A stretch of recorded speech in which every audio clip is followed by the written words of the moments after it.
Assalamualaikum warahmatullahi wabarakatuh. Innal hamdalillah nahmaduhu wa nasta'inuhu wa nastahdihi wa nastaghfiruh wa na'udzu billahi min shururi anfusina wa min sayyiati a'malina. Man yahdihillahu fala mudilla lahu wa man yudlil fala hadiya lahu. Asyhadu an la ilaha illallah wahdahu la syarika lah wa asyhadu anna Muhammadan 'abduhu wa rasuluh. يا أيها الذين آمنوا اتقوا الله حق تقاته ولا تموتن إلا وأنتم مسلمون.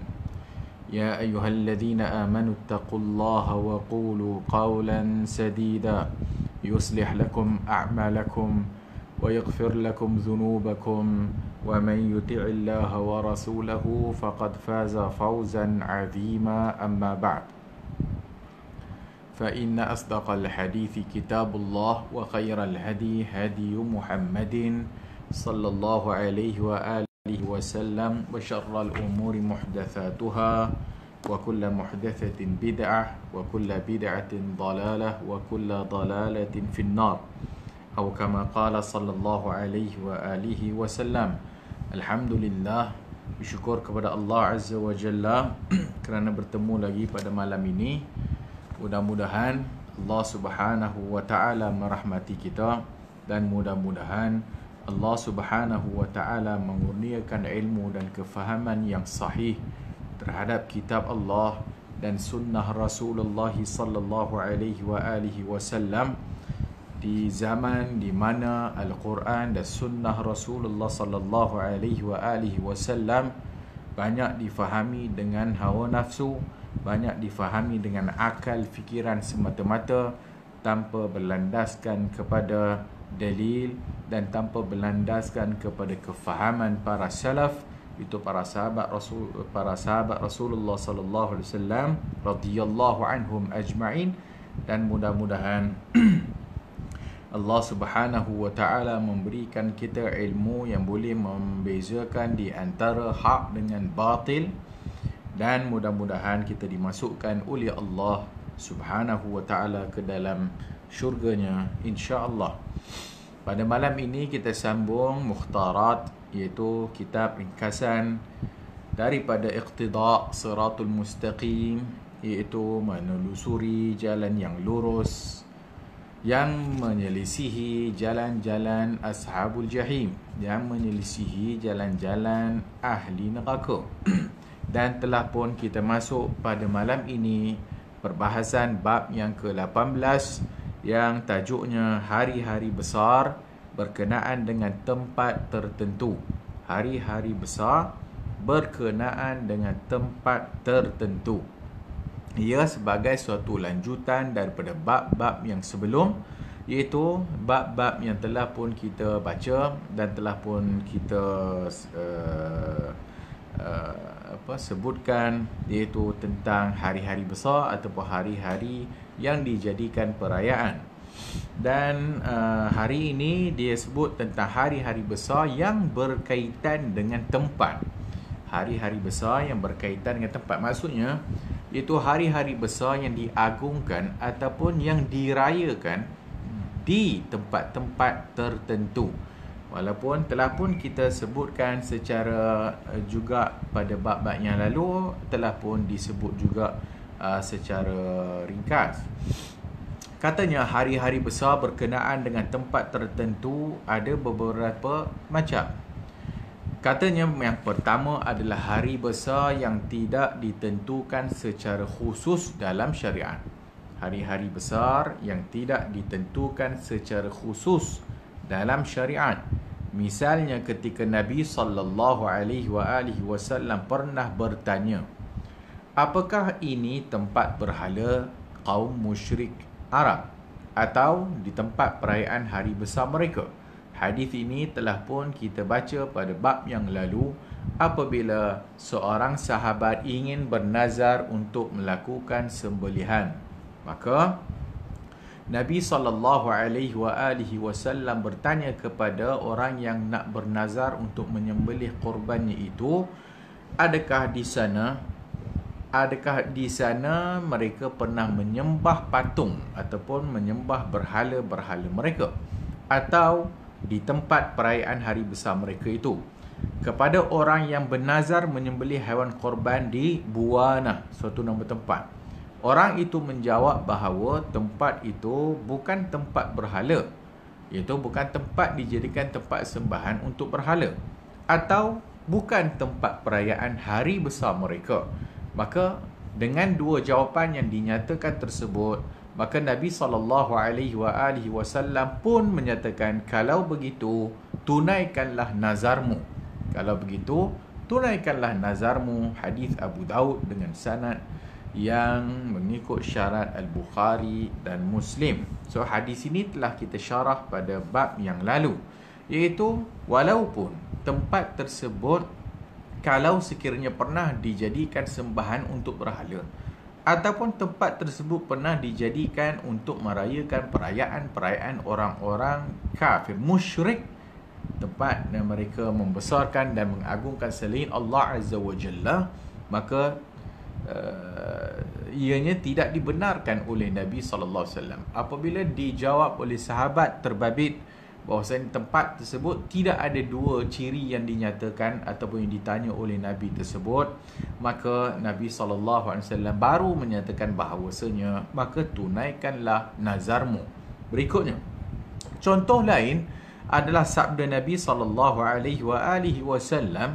la tattakhidhu qabri idan, la tattakhidhu qabri idan, jangan kamu menjadikan kuburku tempat hari raya. Jangan kamu jadikan kuburku tempat idan. Idan maka diterjemahkan di sini untuk merayakannya atau merayakan hari perayaan. Idan kenapa dinamakan perayaan? Kerana ianya berulang-ulang. Ada ya'udu, dia berulang-ulang pada setiap tahun, maka Eid. Maka ia adalah perayaan yang diulang-ulang. Maka Nabi SAW menyatakan bahawasanya jangan jadikan kubur Nabi ini tempat beraya. Ataupun dalam maksud yang lain, jangan jadikan kubur Nabi ini tempat pergi balik. Itu maksud ada ya'udu idan. Maksudnya, kalau makna asal idan macam kita sebutkan tadi adalah benda yang dilakukan berulang-ulang. Sebab itu kita menyatakan bahawasanya mereka yang pergi ke Madinatul Rasul, mereka yang pergi ke Masjid Nabi, maka tujuan mereka pergi Masjid Rasulullah SAW kerana hadis Nabi SAW, la tashuddur rihal illa ila salasati masajid, jangan kamu berselalu sangat melancong melainkan kepada 3 masjid, iaitu antara yang disebutnya ialah Masjid Nabawi, di samping Masjidil Haram dan juga Masjid Al-Aqsa. Maka kita menziarahi Masjid Nabi dan tujuan kita pergi ke sana adalah untuk salat di dalam Masjid Nabi, kerana adanya ganjaran yang besar bagi mereka yang salat di dalam Masjid Nabawi. Bukanlah semata-mata kerana nak pergi kubur Rasulullah SAW. Oleh kerana dah secara tak langsung kubur Nabi berada di dalam masjid ataupun di masjid tersebut, maka setelah kita menziarahi atau setelah kita salat dan sebagainya, maka sekali lalu untuk kita menziarahi kubur Rasulullah SAW. Tetapi tidak disuruh mengulang-ulang ziarah kubur. Seumpama satu orang yang pergi waktu subuh untuk salat subuh di Masjid Nabawi, kemudian dia pun pergi ke kubur Nabi, kemudian pergi lagi pada waktu duha kubur Nabi, kemudian ulang balik pergi lagi ke kubur Nabi waktu zuhur, kemudian ulang lagi pergi ke kubur Nabi waktu asar, kemudian pergi lagi mengulangi pada waktu maghrib dan berikutnya pada waktu isyak, maka itu tidak disyariatkan. Itu tidak disuruh oleh Nabi kita sallallahu alaihi wasallam. Itu maksud la tattakhidhu qabri idan, jangan kamu jadikan kuburku tempat kamu pergi balik. Maka cukup untuk kalau pada hari itu setelah kita masuk Masjid Nabawi dan mungkin kita pergi ziarah kubur Nabi, kemudian selesai, kemudian pergi waktu-waktu salat biasa ataupun beriktikaf di dalam Masjid Nabi. Itu yang dianjurkan oleh Nabi sallallahu alaihi wasallam. Sebab itu solat di dalam masjidku ini menyamai 1000 solat. Bukan menziarahi kuburku ini menyamai 1000 solat. Dia tak kata kubur, dia kata solat di dalam masjidku ini menyamai 1000 solat. Contoh lain lagi adalah Umar radhiyallahu anhu melarang kaum mukmin menjadikan bekas peninggalan para nabi sebagai tempat-tempat merayakan hari besar. Ini juga terdapat di dalam sunnah khulafa, iaitu Umar radhiyallahu anhu dengan kebijaksanaannya. Dan siapa tidak mengenali Umar, orang yang kedua yang paling afdal di sisi ahli sunnah wal jamaah setelah Abu Bakar radhiyallahu anhu. Maka orang yang berikutnya adalah Umar Al-Khattab radhiyallahu anhu. Maka Umar radhiyallahu anhu adalah satu orang yang begitu tegas dan juga satu orang yang begitu sangat mencintai Rasulullah sallallahu alaihi wasallam. Sudah tentu para sahabat. Umar apabila dia menjadi khalifah, iaitu apabila dia memegang tampuk pemerintahan, maka antara perkara yang dia lakukan adalah melarang kaum mukminin untuk menjadikan bekas peninggalan Rasulullah sallallahu alaihi wasallam sebagai tempat-tempat merayakan hari besar. Semua kita mengetahui bahawasanya Umar radhiyallahu anhu menebang pokok yang mana ketika mana berlakunya bai'atul ridwan dengan Rasulullah di bawah sepohon pokok. Kemudian setelah zaman Nabi wafat, kemudian apabila Umar radhiyallahu anhu melihat ada orang yang menjadikan tempat tersebut dia ziarah dan dibuat macam-macam benda pelik, kerana di bawah pohon tersebut telah berlakunya bai'atul ridwan, perjanjian ridwan, maka apa yang dilakukan oleh Umar radhiyallahu anhu, Umar menebang pokok tersebut. Umar menebang pokok tersebut. Waalaikumsalam warahmatullahi. Okey, kenapa Umar menebang pokok tersebut? Kerana tidak mahu orang buat syirik. Kenapa dia menebang pokok tersebut sedangkan pokok tidak bersalah? Apa salah pokok tersebut?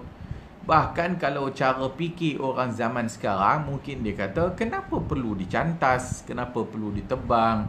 Tidakkah tempat tersebut sepatutnya dijadikan tempat sejarah? Tidakkah sepatutnya tempat tersebut dipelihara untuk disaksikan oleh umat kemudian? Umar tak melihat begitu.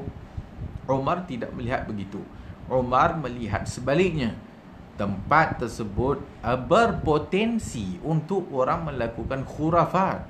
Tempat tersebut berpotensi untuk orang melakukan syirik kepada Allah Subhanahu wa taala. Sebab tu dia tebang. Begitulah cerdiknya Umar radhiyallahu anhu apabila dia menyatakan bahawasanya Hajarul Aswad, batu hitam, Hajarul Aswad yang berada di sisi Kaabah itu, kata Umar radhiyallahu anhu, inni a'lamu annaka hajarun, aku mengetahui engkau hanya seketul batu sahaja. Walaula anni ra'aitu Rasulullah sallallahu alaihi wa alihi wasallam qabbaltahu ma qabbaltuk. Kalaulah sekiranya aku tidak melihat Rasulullah sallallahu alaihi wa alihi wasallam mencium engkau, usah harap aku mencium engkau. Itu kecerdikan Umar radhiyallahu anhu. Kenapa kita cium Hajarul Aswad, batu hitam tersebut? Kerana Rasulullah menciumnya. Dan itu yang diajar oleh Umar radhiyallahu anhu. Kalaulah kita melihat kepada umat zaman sekarang, mereka macam-macam mereka kata kepada kerajaan Saudi. Tak kisahlah kita bukan nak mempertahankan kerajaan Saudi, tapi apa yang dilakukan oleh kerajaan Saudi dengan mereka menyatakan dia menghapuskan peninggalan sejarah, menjadikan menutup Khandaq, parit perang Khandaq dan sebagainya. Inilah dia Wahabi. Ini kan pelik. Adalah Umar radhiyallahu anhu orang yang pertama sekali yang buat demikian, kerana menutup pintu-pintu yang boleh membawa kepada syirik kepada Allah Subhanahu wa ta'ala. Tempat-tempat tersebut menurut syariat Islam tidak memiliki kelebihan apapun, dan juga tidak ada sesuatu yang menyebabkan adanya kelebihan bagi tempat itu. Ini suatu lagi yang perlu kita faham, bahawasanya semua tempat-tempat yang pernah berlaku sejarah pada zaman Rasulullah sallallahu alaihi wasallam adalah suatu tempat biasa yang tidak ada apa-apa kelebihan pun di sana. Ianya berlaku peristiwa-peristiwa yang berlaku pada zaman Rasulullah sallallahu alaihi wasallam. Kalau sekiranya tempat-tempat itu atau sesuatu tempat-tempat yang pernah berlaku suatu peristiwa pada zaman Rasulullah sallallahu alaihi wasallam dan turun dalil daripada Allah Al-Quran dan juga apa yang disebut oleh Nabi, mungkin ataupun Nabi menyebutnya tempat ini adalah keberkatan dan sebagainya, seperti Wadil Aqiq, tempat yang penuh keberkatan, maka kalau sekiranya tidak datang dengan dalil, maka dia hanya tempat biasa yang tidak ada apa-apa tuntutan dan juga tidak ada apa-apa kelebihan, yang kalau sekiranya tempat itu dihapuskan pun tidak menjadi masalah. Itu yang perlu kita fahami. Baik, tempat tersebut tersebut menurut syariat Islam tak memiliki kelebihan. Tak ada kelebihan apa pun, dan juga tidak ada sesuatu yang menyebabkan adanya kelebihan bagi tempat tersebut.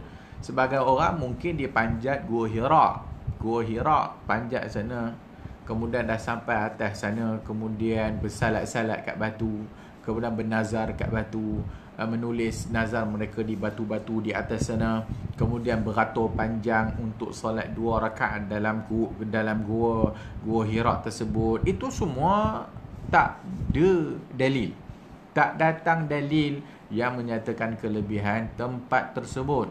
Ia hanya semata-mata tempat di mana Nabi sallallahu alaihi wasallam beryatahannas, beribadah secara sendirian, berkhalwat secara sendirian di atas sana, dan tidak ada suatu dalil pun yang Nabi kata peliharalah Gua Hira.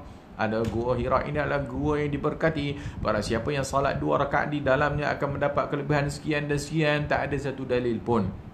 Maka kalaulah dia itu pergi panjat Gua Hira sebagai sesuatu yang nak tengok saja ke atas sana, dan juga dia itu kaki hiking, so itu tidak menjadi apa-apa masalah. Yang menjadi masalah naik atas sana, beriktikad tempat tersebut begitu barakah, dan naik atas sana untuk beratur untuk salat di dalam gua tersebut. Itu adalah suatu kesalahan kerana tidak disuruh oleh Nabi sallallahu alaihi wasallam. So ini adalah kefahaman yang diajar oleh para sahabat kepada kita. Tetapi malangnya macam-macamlah orang perbuat pelbagai benda dekat sana dengan i'tiqad tempat tersebut ada apa-apa kelebihan dan sebagainya. So ini adalah suatu perkara yang tak diajar oleh syariat. Cukuplah bangla-bangla lah di sana yang pergi jual aiskrim kat atas, itu cukuplah untuk mereka. Tak payahlah nak pergi buat ibadat di atas sana. Bagi mereka yang pergi sana pula dah tak larat nak panjat dan sebagainya, tak ada apa-apa pun. Kalau tak panjat pun tak adalah mencacatkan ibadat umrah, dan taklah mencacatkan ibadat haji. Dan kalau mati daripada atas tu pun tidaklah mati yang baik.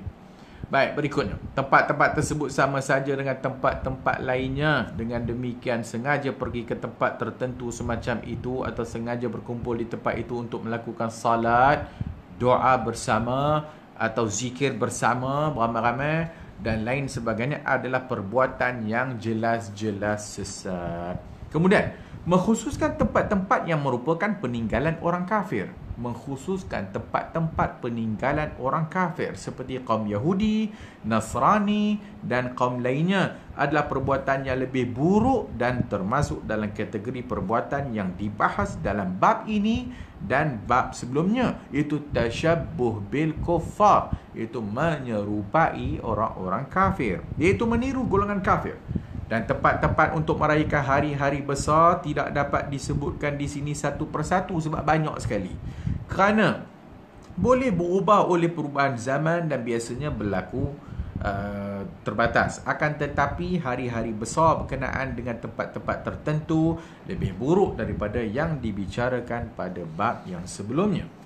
Merayakan hari-hari besar semacam ini menyerupai upacara pemujaan berhala, atau dapat menjadi perantara menuju ke perbuatan tersebut, atau bahkan termasuk bahagian dari pemujaan berhala.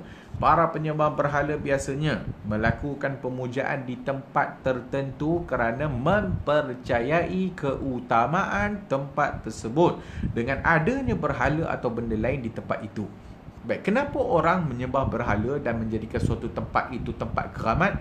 Kerana menjadikan suatu tempat itu tempat yang penuh mistik ataupun tempat yang ada kuasa, kerana mereka beriktikad, mereka mempercayai tempat tersebut ada keutamaan, ada kelebihan, sehingga mereka buat perkara-perkara tersebut. Mereka beranggapan bahawa tempat tersebut dapat mendekatkan diri mereka kepada Allah. Mereka rasa dengan dibuat ibadat dekat situ dapat dekat dengan Allah Azza wa Jalla. Dan berhala-berhala besar yang biasa dikunjungi oleh para pemujanya ada 3, Lata, Uzza dan Manat. Yang berhala-berhala ini disebut oleh Allah Azza wa Jalla, afara'aitumul Lata wal Uzza wa Manat as-salisata al-ukhra wa manat as-salisata al-ukhra alakumud dzakaru walahul untha tilka idzan qismatun dhiza. Tidakkah kalian fikirkan tentang, tak adakah kamu tengok guna otak kepada Lata dan Uzza dan Manat yang ketiganya? Alakumud dzakaru walahul untha, apakah laki-laki untuk kamu sekalian sedang yang perempuan untuk Allah? Kalau begitu sungguh itu adalah pembahagian yang tidak adil. Ini adalah apabila mereka menyandarkan kepada Allah Azza wa Jalla anak perempuan bagi Allah, itu malaikat. Malaikat adalah anak perempuan bagi Allah. Kemudian mereka mengambil Lata wal Uzza wal Manat. Maka Allah kata, tidakkah kau fikir tentang 3 berhala ni, Lata, Uzza wal Manat? Adakah berhak kamu ambil yang lelaki, kemudian kau sandarkan kepada Allah Ta'ala yang perempuan? Ini tak patut, ini tidak adil. Baik, Lata adalah berhala untuk penduduk Taif. Lata adalah berhala untuk penduduk Taif. Mereka mengatakan bahawa pada mulanya Lata seorang laki-laki saleh yang menjadikan makanan berupa gandum bagi para jemaah haji. Tatkala dia mati, orang bersemadi beberapa waktu di atas kuburannya. Kemudian mereka membuat patungnya, lalu mereka membangun sebuah bangunan di atas kuburannya. Baik, kisah ini sudah terkenal tatkala Taif ditakluki oleh Nabi SAW. Setelah penaklukan Mekah pada tahun 9 Hijrah, beliau mengutus Mughirah ibn Syu'bah untuk menghancurkan berhala tersebut. Lata, berhala Lata, sebahagian menyatakan bahawasanya Lata diambil dari nama Allah, sebahagian diambil daripada kisah seorang lelaki yang saleh atau lelaki yang baiklah. Kerja lelaki ini ialah menyediakan makanan gandum bagi orang yang datang buat haji. Sebab tu dia kata Latayalutu, batu giling tu kalau digelik bagi hancur gandum tu, ataupun batu giling yang orang giling cili tu, itu dipanggil Lata. Batu tersebut Latayalutu. Maka suatu perbuatan yang menjadikan gandum tu jadi tepung. Daripada tepung tersebut maka dibuat roti ataupun makanan dan dibagi kepada jemaah yang datang buat haji. Tak kesoleh orang tu, maka orang ni orang yang baik-baik, Maksudnya pekerjaannya itu bagi makan orang yang buat haji datang kat Mekah.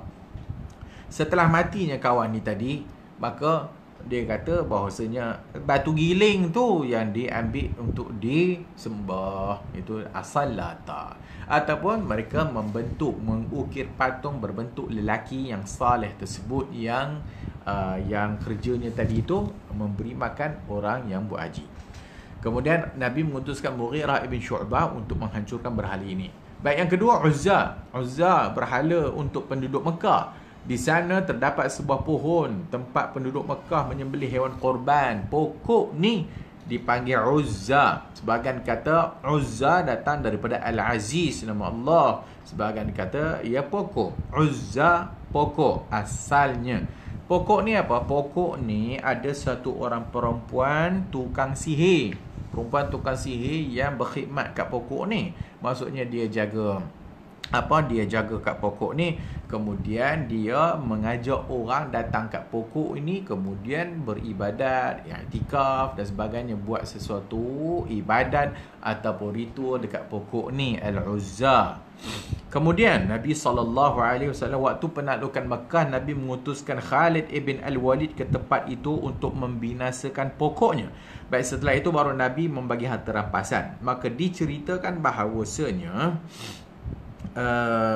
pokok ni tadi, pokok lah, dia pokok. Kemudian apabila diutuskan Khalid bin Al-Walid radhiyallahu anhu, maka dia tebang pokok tersebut. Setelah ditebang pokok tersebut, dia pun datang kepada Rasulullah sallallahu alaihi wasallam. Maka Nabi kata, engkau tak bunuh Al-Uzza. Maka Khalid bin Al-Walid pun pergi balik semula dekat pokok yang ditebang tu. Kemudian dia nampak satu orang perempuan tukang sihir berlari lintang pukang. Kemudian dia pergi tangkap perempuan ni dan dia bunuh perempuan ini. Maka setelah sampai kepada Rasulullah sallallahu alaihi wasallam, Nabi kata, tilkal Uzza. Itulah dia Al-Uzza. Itulah dia Al-Uzza. Tu perempuan tukang sihir ni tadi yang memanggil orang mensyirikkan Allah dekat pokok tersebut. Itu Uzza. Adapun Manat al-berhala penduduk Madinah, mereka mengucapkan talbiyah untuk berhala ini sebagai perbuatan menyekutukan Allah. Berhala ini terletak di sebuah bukit antara Mekah dan Madinah di arah pantai. Kemudian Al-Manat. Al-Manat ini adalah suatu berhala yang disemah darah haiwan sembelihan kepadanya, batu. So batu Al-Manat ni, maka mereka sembelih binatang korban, maka mereka salat darah dekat batu tersebut. Itu Al-Manat. Maka Al-Manat dikatakan diambil daripada perkataan kalau kita sebut yumna, atau dipercikkan darah, pancutkan darah, ataupun disemah lah kata orang lah, disemah darah dekat batu tersebut. Itu Al-Manat. Baik, mendatangi tempat tertentu tanpa anjuran syariat untuk mengharapkan barakah termasuk kemungkaran. So itu tiga tadi ni maksudnya apa? Maksudnya dia nak relate kepada tempat-tempat yang diagungkan oleh puak-puak kafir musyrik pada ketika itu kerana adanya patung berhala, dan mereka besarkan tempat itu seperti tempat-tempat ibadat, dan mereka mengagungkan tempat-tempat tersebut, berhala-berhala tersebut. Baik, mendatangi tempat berikutnya, mendatangi tempat tertentu tanpa anjuran syarak. Maksudnya tanpa ada daripada syariat Islam untuk mengharapkan barakahnya. Ini pun satu lagi hal, iaitu dia pergi ke suatu tempat dengan mengharapkan barakah, ataupun dia rasa bahawa tempat itu ada keberkatan.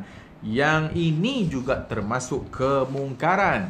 Baik, tempat itu berupa pohon, pokok ke, atau tempat itu apa-apa saja tempat lah.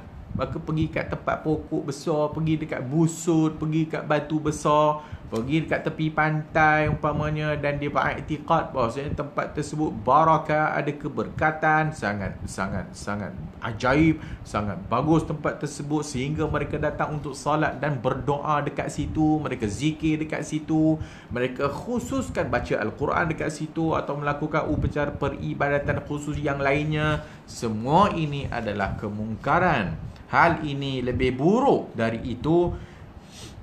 Hal yang lebih buruk dari itu ialah orang yang bernazar di suatu tempat tertentu. Ini lagi berikutnya, pergi ke suatu tempat tersebut dan bernazar dekat situ. Nazar semacam ini tidak boleh dibuat dan tak boleh dipenuhi kerana termasuk perbuatan dosa. Sebagaimana telah disepakati oleh para ulama, bahkan dia berkewajipan menebusnya seperti menebus sumpah yang dibatalkan. Sebagaimana pendapat sebahagian besar para ulama. Maksudnya, satu orang yang bernazar untuk buat sesuatu yang bercanggah dengan syariat, maka dia tak boleh buat nazar tersebut. Dan sebahagian para ulama kata dia wajib membayar kafarah sumpah. So ini kategori pertama dia kata. Iaitu bahagian pertama, hari besar yang tidak ditentukan secara khusus dalam syariat. Kemudian dia pergi kat suatu tempat yang dijadikan tempat untuk merayakan hari besar tersebut. Kedua, berkenaan dengan beberapa tempat yang mempunyai sifat khusus tetapi tidak biasa dijadikan tempat perayaan atau solat atau ibadah lainnya. Tempat-tempat semacam ini contohnya kuburan para nabi dan orang saleh. Ini yang kedua. Yang kedua tempat Kedua berkenaan dengan beberapa tempat yang mempunyai sifat khusus. Yang tadi tak ada sifat khusus. Yang tadi hanya tempat yang dia iktikad tempat tu bagus. Dia iktikad tempat tu ada fadilat. Dia iktikad tempat tersebut ada keramat. Dia iktikad tempat tersebut ada kelebihan. Yang ni pula adalah ada sifat khusus dekat tempat tersebut. Seperti katanya kubur Nabi ataupun kubur orang saleh. Telah diriwayatkan bahawa Nabi SAW dan kaum salaf secara umum maupun khusus melarang menjadikan tempat tersebut sebagai tempat perayaan dan juga melarang mendirikan bangunan di atasnya sebagai tanda peringatan. Ini yang banyak juga dilakukan oleh orang. Adapun larangan yang bersifat umum, contohnya hadis Abu Dawud dari Abu Hurairah radhiyallahu anhu, dia berkata Nabi SAW bersabda, la taj'alu buyutakum quburan. Jangan kamu menjadikan rumah-rumah kamu kuburan, perkuburan ataupun kubur. Wala taj'alu qabri 'idan, dan jangan jadikan kuburku sebagai tempat dirayakan perayaan. Wa sallu 'alayya fa inna salatakum tablughuni haitsu ma kuntum.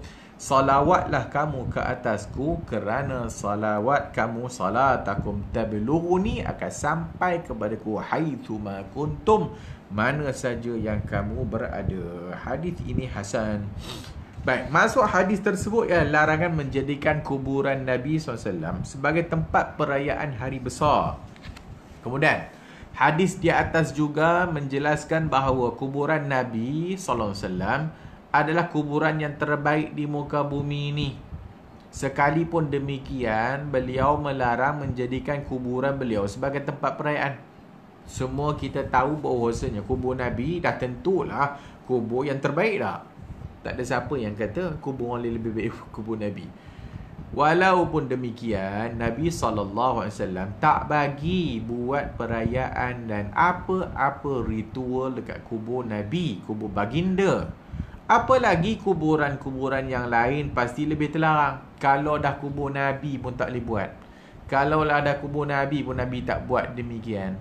Kalaulah dah kubur Nabi pun para sahabat tak pergi buat sesuatu kat situ. Kalaulah kubur Nabi sendiri pun para sahabat tak pergi mengadu hal.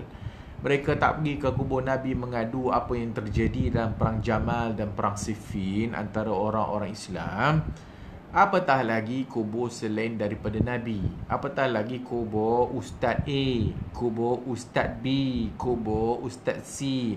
Apatah lagi kubur-kubur yang tak pasti ni kubur Ustaz ke, kubur orang biasa ke. Apatah lagi kalau kubur itu langsung tak diketahui adakah dia Islam ke tak. Apatah lagi kalau kubur tersebut entah tak tahu entah betul tak hidup kuburnya itu. Macam-macam. Baik. Kemudian dalam hadis itu juga beliau juga bersabda, jangan kamu sekalian menjadikan rumah-rumah kamu jadi kubur.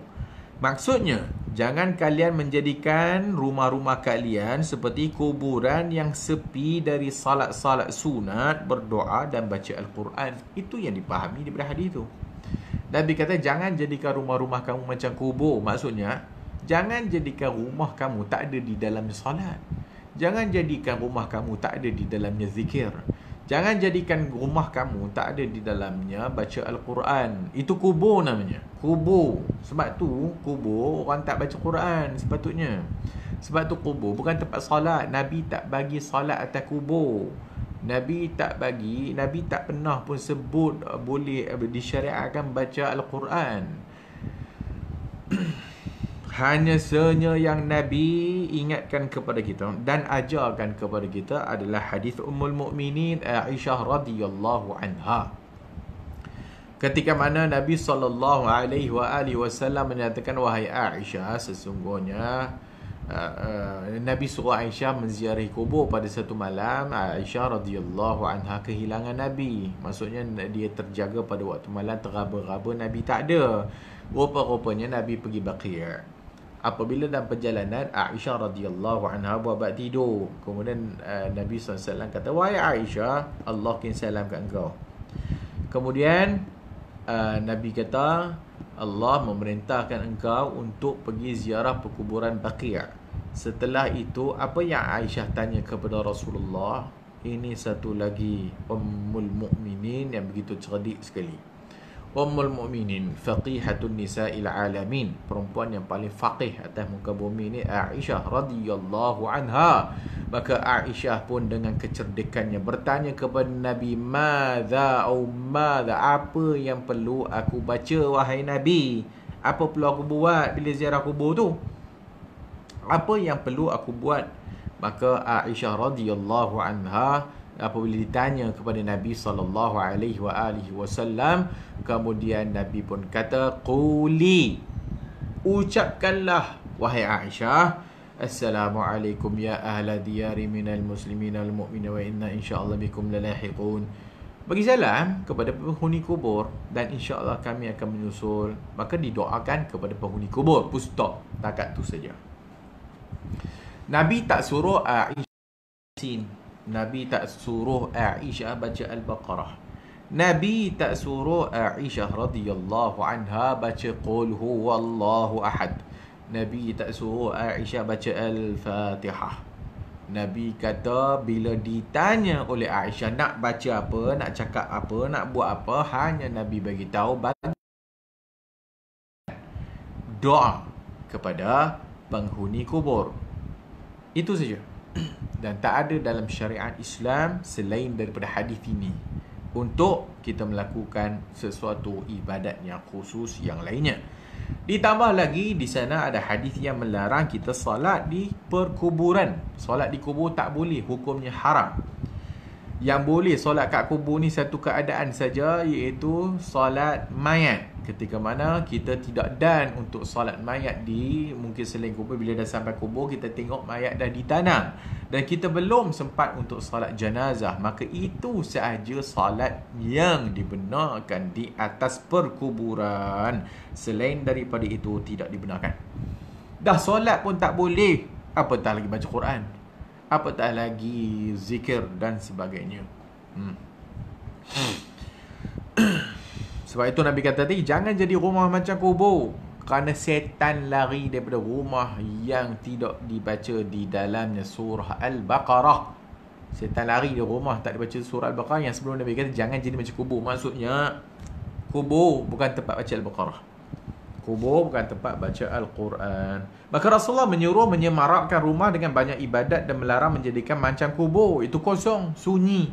Perintah menyemarakkan rumah ini berlawanan dengan apa yang diperbuat oleh kaum musyrik dari golongan Nasrani dan golongan lain yang serupa dengan mereka. Baik, kemudian beliau menyebutkan di akhir hadis yang melarang menjadikan kuburan sebagai tempat perayaan dengan sabda Nabi SAW, dan ucapkanlah salawat atasku kerana salawat kamu sekalian sampai kepadaku di manapun kalian berada. Berikutnya, poin yang paling penting adalah Nabi kata, jangan jadikan kubur Nabi itu sebab perayaan. Jangan duk pergi balik kubur Nabi. Kamu boleh salawat kat Nabi mana-mana saja kamu ada, sampai kat Rasulullah sallallahu alaihi wasallam. Ucaplah salawat kat mana saja. Kat Malaysia, dekat India, ucaplah salawat dekat Amerika, ucaplah salawat dekat Britain, maka semua salawat tersebut akan sampai direct kepada Rasulullah sallallahu alaihi wasallam. Baik. Pada hadis tersebut Nabi menyatakan bahawa salawat dan salam dari kalian pasti sampai kepada beliau, baik kamu semua ucap dekat dengan kubur beliau ataupun jauh daripada kubur. Maka itu poin yang utamanya. Nabi SAW suruh salawat mana-mana saja. Tak payah nak geng-geng salam. Sebahagian orang nak pergi Makkah, Madinah, kemudian orang-orang kat Malaysia kita ni, ataupun sebahagian orang jangan lupa tolonglah kirim salam kat Nabi ya. Tolonglah kirim salam aku kepada Rasulullah SAW. Belum dah lagi kawan tu sampai kat Mekah ke Madinah, kawan tu dah selawat, dah sampai dah kat kampung, kat Kedah tu, dah sampai dah kepada Rasulullah SAW. Sampai dah yang kawan tu baru dekat tol utara selatan, belum sampai lagi ke airport, tak naik lagi ke terbang, maka selawatnya telah pun sampai kepada Rasulullah sebelum tuan yang disuruh menyampaikan salam Rasulullah itu sampai dekat Madinah. Fikir-fikirkanlah. Kemudian beliau menyebutkan di akhir hadis, okey kita sebut dah tadi. Baik, perbuatan-perbuatan bid'ah yang berkaitan dengan masalah ini antara lain adalah melakukan salat di atas kuburan dan membangun masjid atau menjadikan kuburan sebagai tempat melakukan solat. Ini lagi tak boleh. Solat pun tak boleh, apa pun tak boleh buat. Telah banyak hadis-hadis Nabi yang menerangkan adanya larangan melakukan hal tersebut dan ancaman terhadap pelakunya. Daripada Jundub ibn Abdullah al-Bajali, sami'tu an-nabiy sallallahu alaihi wasallam qabla an yamuta bi khamsin.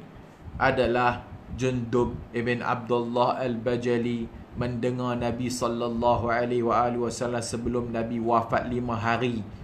Wa huwa yaqul, Nabi menyatakan, inni abra'u ilallah ay yakuna li minkum khalilun fa inna Allah qad ittakhadhani khalilan kama ittakhadha Ibrahim walau kuntu muttakhidan min ummati khalilan lattakhadhtu Aba Bakrin khalila. Itu hadis tu di bahagian awal. Yang kita nak ambil adalah di bahagian yang berikutnya. Ala wa inna man kana qablakum kanu yattakhiduna qubur anbiya'ihim masajida. Umat-umat sebelum kamu, mereka telah menjadikan kubur nabi-nabi mereka masjid. Ala fala tattakhidu al-qubura masajida. Maka ketahuilah olehmu, jangan mengambil kubur jadi masjid. Fa inni anhaakum an zalika, sesungguhnya aku melarang kamu daripada berbuat demikian. Hadis Bukhari dan Muslim dari Abu Hurairah radhiyallahu anhu. Berikutnya, qatalallahu al-yahuda wan nasara ittakhadhu qubur anbiya'ihim masajida, iaitu Allah melaknat, qatalallahu, Allah memerangi Yahudi dan Nasrani yang menjadikan kubur Nabi mereka masjid-masjid. So ini jelas dalam riwayat Muslim disebutkan Allah melaknat kaum Yahudi dan Nasrani yang telah menjadikan kuburan para Nabi mereka tempat sujud ataupun tempat salat, itu masjid. Nabi SAW pada akhir hayatnya melarang mendirikan masjid di area perkuburan. Kemudian beliau menyatakan kutukannya. Beliau juga menyebutkan bahawa perbuatan semacam itu merupakan tradisi ahli kitab, Yahudi dan Kristian, sehingga beliau memperingatkan kepada umatnya untuk jangan buat demikian. Kata Aisyah radhiyallahu anha, Rasulullah bersabda saat beliau sakit dan Aisyah mendengar apa yang Nabi kata, la'anallahu al-yahuda wan nasara, laknat Allah atas Yahudi dan Nasara, Nasrani, Kristian. Ittakhadu, mereka telah menjadikan kubur anbiya'ihim, kubur-kubur nabi-nabi mereka masajida, masjid-masjid, tempat ibadat, tempat sujud dan sebagainya. Walaula dhalika la abrazu qabrahu ghaira annahu khasya an yattakhidha masjida. Maka Nabi SAW telah pun memberikan peringatan ini kepada kita. Berikutnya berkenaan dengan hal ini, terdapat banyak hadis juga yang juga diriwayatkan oleh para sahabat Rasulullah SAW. Di sini bukan tempatnya untuk memaparkan kesemuanya sekali. Masjid-masjid yang dibangun di atas kuburan para nabi, orang saleh, para raja dan lainnya hendaklah dimusnahkan dengan menghancurkannya atau dengan cara yang lainnya. Perkara ini sejauh yang saya tahu tidak ada perbezaan pendapat di kalangan para ulama yang masyhur, tak ada perbezaan pandangan. Dan setahu saya tidak ada perbezaan pendapat tentang larangan solat di masjid-masjid semacam itu. Maksudnya masjid-masjid yang ada kubur. Menurut pendapat kami, tidak sah salat di tempat tersebut kerana adanya larangan dan kutukan sebagaimana yang dinyatakan dalam hadis di atas dan hadis-hadis yang lainnya.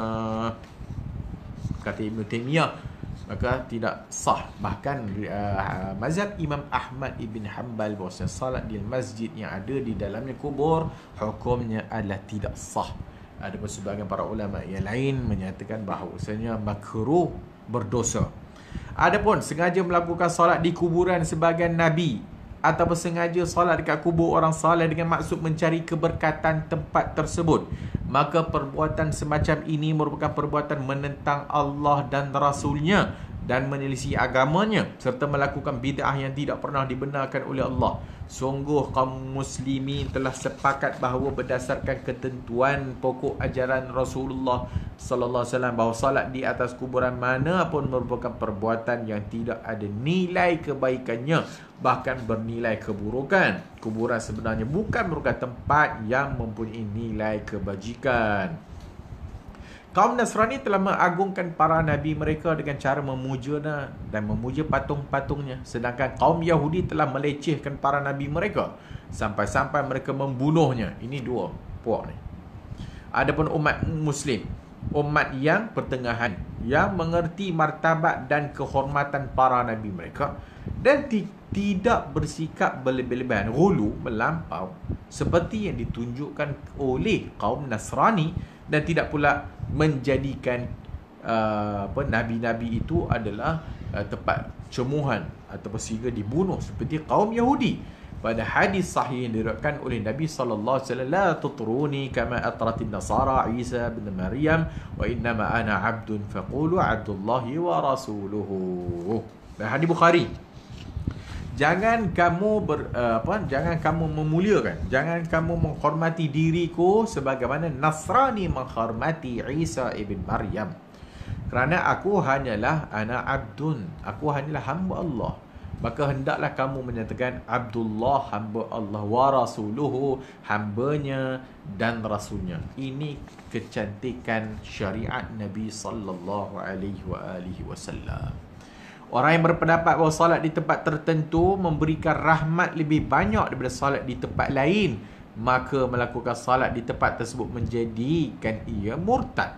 Oleh kerana salat di tempat tersebut akan melenyapkan rahmat yang diharapkan, bahkan menyebabkan laknat dan azab. Maksudnya dia menyelisihi Allah dan Rasulnya. Dan tidaklah ada hak bagi seorang mukmin menuntut para Rasul Allah untuk menjelaskan perincian hal-hal yang merosak akidah ini.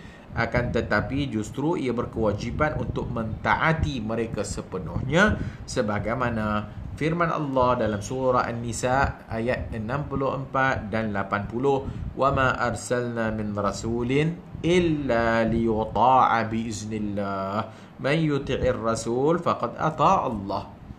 Dan kami tidak mengutus seorang rasul melainkan supaya dia ditaati dengan izin Allah. Barang siapa mentaati Rasul Allah, maka sungguh dia telah mentaati Allah.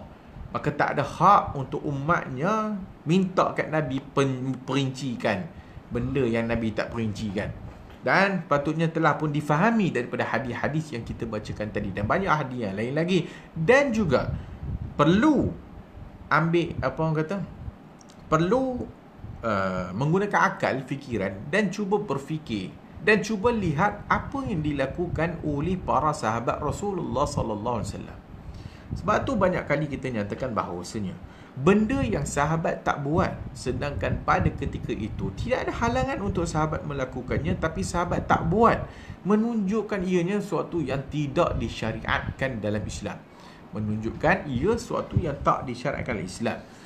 Tugas kita kepada Nabi adalah hanya taat kepada perintah Allah Subhanahu wa taala, taat kepada perintahnya, dan tak perlu untuk pertikaikan. Nabi tak sebut pun, Nabi tak alam pun, tak ada hadis larang pun, tak ada hadis larang pun, itu kita. Tak habis-habis tak ada hadis larang, tak ada hadis larang, tak ada hadis larang. Patutnya dah memahami dah daripada hadis-hadis Nabi tu, orang yang punya akal yang cerdik itu dah difahami dah bahawasanya itu larangan. Tidak perlu nak Nabi perincikan. Bagi orang-orang yang ada akal dan bagi orang-orang yang cerdik, untuk nak mengikut sunnah Rasulullah sallallahu alaihi wasallam. Begitu pula hak orang-orang saleh adalah hak untuk dicintai, dimuliakan. Macam tu juga kita dah sebut banyak kali. Hak orang saleh adalah hak kita mencintai mereka. Kita cinta orang saleh dan kita muliakan orang saleh sesuai dengan hak mereka yang disebutkan dalam Al-Quran dan Sunnah, dan tidak boleh melampaui batas terhadap orang saleh. Hanya sahaja yang boleh kita lakukan adalah menghormati mereka dan mencintai mereka, bukan menyembah mereka, bukan mengangkat mereka hingga ke darjat ketuhanan. Barang siapa memperhatikan kitab-kitab hadis dari riwayat-riwayat sahabat serta mengetahui keadaan generasi salaf, nescaya akan memperolehi keyakinan yang kuat bahawa generasi salaf, para sahabat tersebut sama sekali tidak pernah meminta tolong kepada kuburan dan tidak pernah memanjat doa kepada orang-orang yang telah mati dalam kubur. Bahkan mereka melarang orang-orang bodoh di kalangan mereka melakukan hal tersebut. Orang-orang yang berdoa di kuburan dan menganggap tempat itu lebih baik dari yang lainnya, maka perbuatan itu tidak lepas dari salah satu dari anggapan berikut. Maksudnya, orang yang pergi kubur dan berdoa kat kubur dan buat ritual kat kubur, tawaf kubur dan juga macam-macam zikir, baca Quran kat kubur, maka mereka ini tidak lepas daripada anggapan-anggapan berikut. Satu, menganggap bahawa tempat tersebut lebih utama. Anggapan semacam ini tidak boleh. Maksudnya apa? Maksudnya orang pergi kubur, pergi solat kat kubur, kemudian pergi minta doa, pergi doa di sisi kubur, maka dia takkan lepas daripada satu, mesti dia menganggap tempat itu ada fadilat. Mesti dia menganggap tempat itu ada kelebihan. Dan mesti dia anggap tempat itu keramat. Sebab itulah dia pergi doa kat situ. Sehingga dia rasa doa dalam masjid pun tak mujarab. Sehingga dia perlu pergi duduk sebelah kubur dan doa sebelah kubur. Dan ini menunjukkan bahawasanya kemungkinan dia beriktikad tempat itu ada tempat itu ada kelebihan dan tempat itu ada keramat dia, kan. Maka sebab tu mereka buat. Dua, jika tempat tersebut tidak disukai, bagaimana mungkin orang-orang pergi mau berdoa di situ? Kalaulah tempat-tempat tu tak disukai, apa kejadahnya pergi doa kat kubur? Maka mereka pergi kubur, doa kat sisi kubur. Mereka pergi kubur salat batu nisan. Mereka pergi kubur bertawaf dekat kubur. Dan kubur tersebut adalah kubur orang saleh dan sebagainya. Takkanlah mereka tak suka tempat tersebut. Dah tentulah mereka menyukainya. Dan tentu mereka beriktikad tempat ini hebat. Tempat ini ada kelebihan, ada fadilat, sehingga kadang-kadang sebenarnya mereka tidak pun perasan, seolah-olahnya kalau doa kat masjid tak dekat dengan Allah. Kalau doa dekat masjid, maka doanya tidak mustajab. Mereka meyakini adanya keutamaan berdoa dekat kubur. Bagaimana mungkin mereka melakukannya kalau bukan kerana menginginkan kebaikannya, fadilatnya? Tentu anggapan semacam ini suatu yang tak masuk akal, baik menurut syariat maupun fitrah manusia yang sihat. Tiga, jika berdoa di tempat-tempat tertentu tersebut tidak dianggap lebih baik, maka berdoa di tempat itu tetap saja sesat dan dosa. Hal ini sebagaimana dia memilih tempat tertentu yang lain yang tidak dianggap ada keutamaannya untuk berdoa, lalu sengaja berdoa di tempat itu, seperti misalnya tempat pertemuan anak sungai, tempat mungkin kat tengah-tengah padang pasir dia kata, mungkin dekat pinggir jalan dan sebagainya. Maka maksudnya pokok ni, jika dia berdoa di tempat-tempat tertentu tersebut tidak dianggap lebih baik, maka berdoa di tempat itu tetap saja sesat dan dosa. Maksudnya, kalau kata, kenapa hang doa kat kubur ya? Kenapa hang pergi kat kubur ni, hang pergi doa, hang pergi ibadat? Dia kata, tak ada apa. Ini saja je. Tak ada orang macam tu. Dan kalau sekiranya ada orang itu, baik dia pergi doa tempat lain je. Baik dia pergi tengah-tengah padang pasir ke, baik dia pergi doa tengah-tengah laut ke, elok tenggelam terus, dan sebagainya, ataupun ke tengah jalan ke, elok. Terdapat beberapa ayat Al-Quran yang menjelaskan masalah ini, antara lainnya pada surah Asy-Syura, am lahum syuraka'u syara'u lahum minad din ma lam ya'zan bihillah. Apakah mereka mempunyai sekutu yang membuat syariat agama tanpa izin Allah, sehingga mereka beriktikad tempat kubur atau tempat ini ada keramat, pokok ni pokok keramat, batu ini batu besar ini mempunyai fadilat? Maka dah tentu mereka telah buat sesuatu dan seolah-olah mendakwa mereka telah ada syariat yang baru, sehingga Allah kata, adakah bagi mereka syuraka am lahum syuraka'u syara'u lahum minad din, yang membuat syariat bagi mereka dalam agama yang tak diizin oleh Allah Azza wa Jalla. Yang kedua, surah Al-A'raf, qul innama harrama rabbiyal fawahisha ma zahara minha wa ma batan wal isma wal baghya bighairil haqq an tusyriku billahi ma lam yunazzil bihi sultana wa an taqulu 'ala Allah ma la ta'lamun.